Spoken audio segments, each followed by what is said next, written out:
Haryana H9 PM news channel में आप सबका स्वागत है। आइए आपको कराते हैं खबर। 11 में 3 दिन पहले चेयरमैन हीरालाल इंदौरा ने गली कवर करने का काम, नाली कवर करने का काम रुकवा दिया था, जिसके विरोध में महिला दुकानदार उतर आई हैं और दुकानदारों ने चेयरमैन पर आरोप लगाया है कि किसी षड्यंत्र के तहत उनकी गली में जो काम था वो रोका गया है, जिसके चलते अब पूरी गली मलबे में तब्दील है। वहाँ से आने जाने वालों को काफ़ी परेशानी हो रही है। उनकी दुकानों का काम ठप पड़ गया है। चेयरमैन या तो काम शुरू करवाए या फिर उनकी रोजाना की जो आजीविका थी, जो पैसे कमाते थे, वो चेयरमैन खुद अपनी जेब से दे। इस तरह से ये भी बिल्कुल बर्दाश्त नहीं करेंगे। अगर जल्दी ही समाधान नहीं हुआ तो ये कूड़ा उठाकर चेयरमैन के घर के सामने डालेंगे। चेयरमैन ने जो इस तरह का काम किया है ये बिल्कुल भी ठीक नहीं है। क्या इसीलिए उन्होंने वोट दिए थे? अगर भविष्य में इस तरह के काम करेगा तो वे न तो वोट देंगे और उनका पूरा विरोध हो रहा है। जो मतलब हम काम नहीं कर पा रहे हैं उसका भुगतान कौन करेगा? जो ये इनकी रिस्पॉन्सिबिलिटी है कि मटेरियल खराब है, जो भी कुछ खराब है। तो जिस दिन ये मटेरियल आया था, जिस दिन ये पाइप आया था, जिनने कंप्लेन करी थी, उस दिन ये लोग कहाँ थे? उस टाइम पे इन्हें चेक क्यों नहीं करा कि ये मटेरियल खराब है? ये पाइप दबने से पहले चेक होने चाहिए थे। आधे दब चुके हैं, आधे लोग ऐसे ही परेशान हो रहे हैं। ये मलबा सारा यहीं पड़ा है, कौन देखेगा, कौन चेक करेगा? ये बूढ़े बुजुर्ग हैं, बीमार हैं, बच्चे हैं, ना तो उनसे ऊपर चढ़ा जा रहा ना नीचे उतरा जा रहा। किसी का पैर टूट रहा है, किसी को कोई प्रॉब्लम हो रही है। ये सब कौन देखेगा? कौन है इसके लिए रिस्पॉन्सिबल? आपका नाम क्या है और आपकी किस चीज़ की शॉप है? माया फैशन मेरी शॉप है, गारमेंट्स की दुकान है। 1 हफ्ता हो लिया दुकान बंद पड़ी है। वही बात है, जो हमारा नुकसान हो रहा है उसका भुगतान कौन करेगा? अगर ये है कि ये जिम्मेदारी लेते हैं कि भाई हम दे देंगे थारा खर्चा, तो तुम 1 महीने तक घेरे रखो, हमने क्या फर्क पड़ा? हम अपने घर बैठेंगे तो हम 2 रोज मारे तो पैसे हमारे कल लेके, और नहीं तो इसने दूसरे दिन ठीक करवा के दो। भाई जिम्मेदारी किसकी है? जिनने कंप्लेन करी उनने कारण से पहले न्यू क्यों नहीं सोची कि ये जिस दिन पाइप आए थे उस दिन ये किथे? उस दिन भी इनने की जिम्मेदारी थी जब पाछे इनकी थी। तो नहीं जा पा रहे, इतने तोड़ के घेर दिए खड्डे, ऊपर से नीचे उतरन में मेरी बेटी का तो पैर फ्रैक्चर हो गया। अब उसका भुगतान कौन करेगा? मेरा तो घर भी यहाँ, मेरी शॉप भी यहाँ है। क्या नाम है आपका और बेटी का क्या नाम है? बेटी का ईशिका और आपका? बबीता। किस चीज़ की शॉप आप? सैलून की। जी, दोबारा वो चेयरमैन बन जाएगा? अब नजर भी नहीं आ रहा।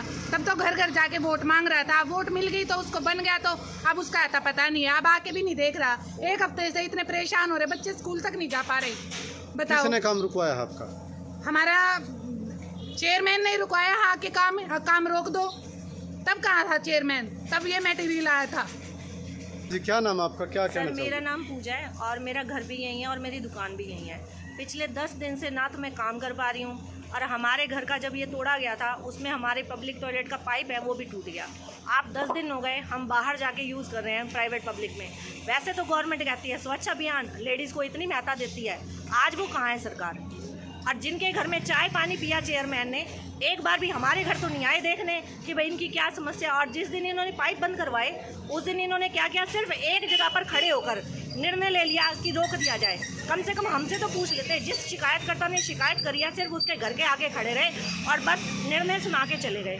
बाकी हम लोग भी तो थे, हमारे से तो पूछ लेते कि हमें समस्या हो रही है या नहीं हो रही है। क्या हमारा डिसीजन कोई मायने नहीं रखता? अब आप लोग क्या चाहते हो? हम लोग ये चाहते हैं कि पहले तो ये कूड़ा हटवाए। सर, 2 दिन से मेरे हस्बैंड बीमार हैं, मैं बीमार हूँ, सिर्फ इस वजह से, गंदगी की वजह से। हम यही चाहते हैं कि ये गंदगी हटवाओ और हमारी जो भी टूट है उसको ठीक करवा दो। और ये जो पाइप टूटे हैं, अगर इनको लग रहा है कि पाइप ख़राब है तो इन पाइपों को ठीक करके जो भी इनको लगता है बेटर क्वालिटी, कम से कम उनको तो लगवाओ। या उसके लिए 1 महीना चाहिए इनको। जब सब बीमार होकर मर जाएंगे, दोबारा कोरोना जैसी बीमारी आ जाएगी, तब जाके ये सॉल्यूशन निकालेंगे। आज ये सैटरडे संडे दिखा देंगे कि 1 महीना और रुको, 10 दिन और रुको। वो 1 दिन तो आके रुके यहाँ पर। मैं ये कहना चाहता हूँ जी, हमारे वार्ड नंबर 11 में जो गली बन रही थी, पाइप चल रहे थे, उसका काम लगभग 3 दिन पहले चेयरमैन साहब ने आगे रखवा दिया। और वो कह रहे हैं भाई हमारे पास शिकायत आ रही, जबकि उसके पास कोई रिटर्न में शिकायत नहीं है। और रही काम की बात है, काम में कोई कमी नहीं है, अच्छे पाइप है और गली वाले भी सभी खुश है इस चीज़ से। उन्होंने हमारे को ये दिया लिख के एप्लीकेशन, जो कि हम सीओ दिया है और एसडीएम साहब को भी देंगे। आपकी क्या डिमांड है? अब हमारी डिमांड ये है कि हमारा गली का काम चारों रूप से चलना चाहिए और ये मलबा उठना चाहिए। जबकि चेयरमैन साहब ने ऑर्डर दे दिया ठेकेदार को भी कि यहाँ मशीन नहीं बढ़नी चाहिए और ना ये मलबा उठना चाहिए, तो पब्लिक तो परेशान है ना। चेयरमैन साहब को फर्क तोड़ना पड़ता है इस चीज़ का। कुछ कहना चाहेंगे? नमस्कार जी, मैं मोहन दैया, पूर्व पार्षद। मैन बाज़ार में ये गली है, इसमें मैंने सुना है कि चेयरमैन ने और उसके साथ 3-4 आदमी और थे, उन्होंने इसमें पाइपलाइन का नालियों में काम चला हुआ था, जिसको भी रुकवा दिया गया है। इस गली में अब इतना मलबा है और मार्केट की ये गली है, जिससे कि दुकानदारों को, आमजन को, कन्या कॉलेज में जाने वाली लड़कियों को बहुत ही परेशानियों का सामना करना पड़ रहा है। इसमें सामग्री की बात आई थी कि घटिया सामग्री का यूज हो रहा है, उसकी आप सैंपल भरवाइए, जांच करवाइए। बाद में भी ये लगभग आधे खरखोदे में ये पाइपलाइन दब चुकी है। पहले कहाँ पे था ये घटिया सामग्री का यूज? कहीं नहीं हो रहा। मेरे वार्ड में भी ये दबा है, वहाँ पे भी बढ़िया रिस्पॉन्स आ रहा है और सामग्री भी अच्छी लगी हुई है। मैं एसडीएम साहब से, नगर पालिका सचिव सेक्रेटरी साहब से और चेयरमैन साहब से भी आग्रह करता हूँ कि इस काम को कल या परसों में ही शुरू करवा दिया जाए। अदरवाइज ये जो मलबा है, जिन लोगों ने ये काम बंद करवाया है, मैं इस चीज़ की जिम्मेवारी लेता हूं। मैं अपने पर्सनल खर्चे पर इस मलबे को ट्रैक्टरों में भरवा कर जिन्होंने काम रखवाया ना, उनके दरवाजे के आगे डालने का कार्य करूंगा। इस मलबे को आमजन को परेशान नहीं होने दूंगा मैं।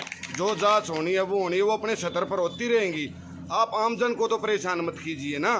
और मैं अगर नहीं कराया तो ये सभी वार्डवासी, गलीवासी, ये हमारे वार्ड के पार्षद भी खड़े हैं, रविंद्र इंदौरा जी, इनकी पत्नी पार्षद हैं, उनको लेकर हमें कल या परसों अदरवाइज दिल्ली चौक पर जाम लगाने का कार्य करेंगे। नहीं तो जल्दी से जल्दी इस काम को शुरू करवाया जाए। और हमारे जो है बनने जा रहे हैं, पार्क घेर दिया लेकिन दोबारा नहीं बना रहे हैं और कह रहे हैं कि पाइप लीक है। जब पाइप 1 महीना लगाने से पहले इधर ड्रॉप हो गए थे तो किसी ने, प्रशासन ने क्यों नहीं चेक कराया? और बाद में कह रहे हैं कि ख़राब हो गई, तो आधा से भी ज़्यादा सारा काम पड़ेगा। तो हमारी रिक्वेस्ट है प्रशासन से इसको जल्दी से जल्दी किया जाए। और बुजुर्ग आदमियों को घर में एंट्री करने के लिए, बाहर जाने के लिए बड़ी प्रॉब्लम है। लैट्रिन वगैरह का सिस्टम सारा पूरे फैमिली का ख़राब हुआ पड़ा है। कहाँ जाएंगे लेडीज़, कहाँ जाएंगी? तो हम्बली रिक्वेस्ट है हमारी कि आप इसको जल्दी से जल्दी रिपेयर करवाओ। नमस्कार जी, मेरा नाम राकेश है और यहाँ पे ये नालियाँ बनने का काम चल रहा है। ये उखाड़ के तो चले गई हैं, लेकिन काम कुछ नहीं हुआ है। जलाल जी आए थे और बंद करवा दिए। उन्होंने ये जैसी समझ लिए, सबसे पहले काम इन्होंने काम बंद करवाने का किया है। क्या मतलब हुआ है? पब्लिक ने इसलिए बनाया है इनको। और ये देख लो, ये पानी इसके अंदर खड़ा नहीं है, खड़ा रह के इसके नीमों के अंदर जाएगा। मकान में कोई दिक्कत आती है तो चेयरमैन साहब जिम्मेवारी ले लेंगे इसकी? कौन लेगा इसकी जिम्मेवारी? सारी उम्र पूंजी लगा के मकान बनाया, अरे भी एक गलती की वजह से बैठ जाए तो कौन जिम्मेवार होगा इसका? तो मैं ये चाहता हूँ जितनी जल्दी हो सके इस काम को पूरा करवाया जाए। भी फ़ोन कर रखा है, जो एमसी के चेयरमैन साहब हैं हर्षित कुमार जी, उनको भी फ़ोन किया, उनके पीए से भी बात हुई है मेरी। वो आगे रिस्पॉन्स क्या देते हैं उनसे भी बात करेंगे दोबारा से हम। साहब जी, मैं सुबह से 10 बार फ़ोन कर चुका हूँ, कोई फ़ोन कॉल नहीं उठाया है। पवन भाई साहब ने फ़ोन उठाया था। पवन भाई साहब चंडीगढ़ में परसों आएंगे, वो सत्र चल रहा है, उनकी जिम्मेवारी है जी, वो भी वहाँ पे जाना, अटेंड करना जरूरी है। डॉक्टर सेठी अमर अस्पताल, a unit of tulip hospital अब आपके शहर खरखुदा में जनरल सर्जन और स्त्री एवं प्रसूति विभाग 1 दिसंबर 2024 से 24 घंटे उपलब्ध रहेंगे।